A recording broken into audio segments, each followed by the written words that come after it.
एक बार 10 साल का छोटा बच्चा था जो जूडो सीखना चाहता था।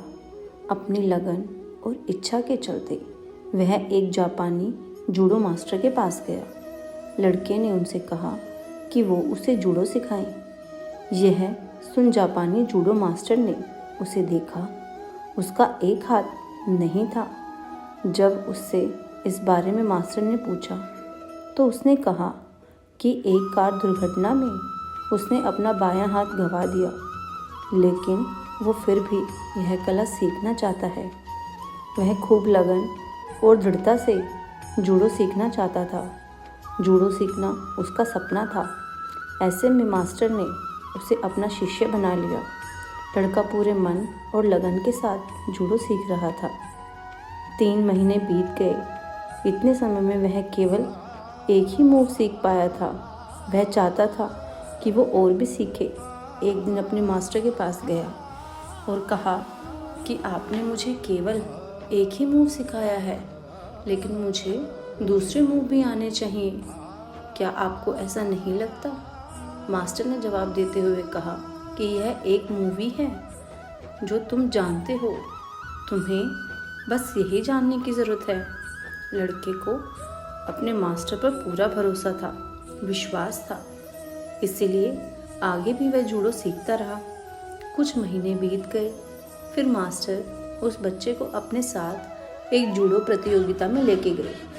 इसका पहला मुकाबला उसने बड़ी आसानी से जीत लिया।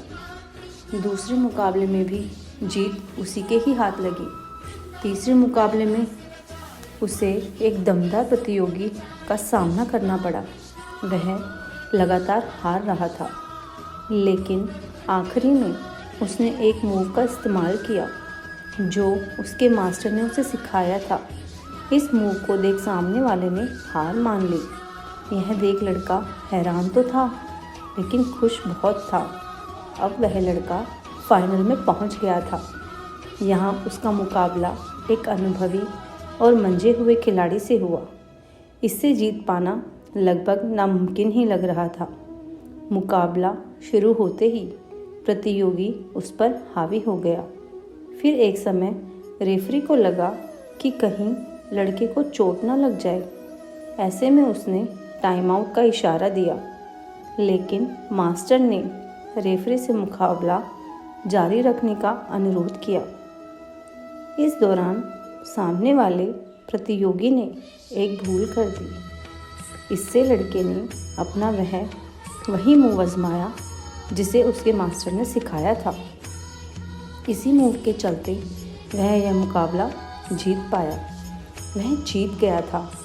वापस लौटते समय मास्टर और वो लड़का उस मूव की बात कर रहे थे। लड़के ने मास्टर से पूछा कि आपको कैसे पता था कि मैं केवल एक मूव के भरोसे ये प्रतियोगिता जीत सकता हूँ? मास्टर ने कहा कि 2 कारणों से तुम्हें जीत हासिल हुई। पहला तो यह है कि तुम्हें जूडो का सबसे मुश्किल मूव पता था।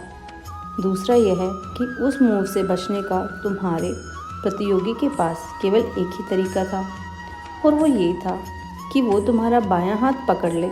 लेकिन शारीरिक कमज़ोरी के चलते यह नहीं हो पाया, क्योंकि बायां हाथ था ही नहीं। इससे हमें क्या शिक्षा मिलती है? हमें अपनी कमियों की शिकायत नहीं करनी चाहिए।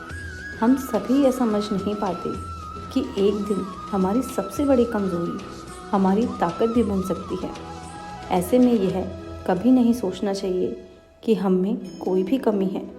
हमें अपना कर्म करते रहना चाहिए। जीत अवश्य मिलेगी। प्रेम से बोलो, राधे राधे।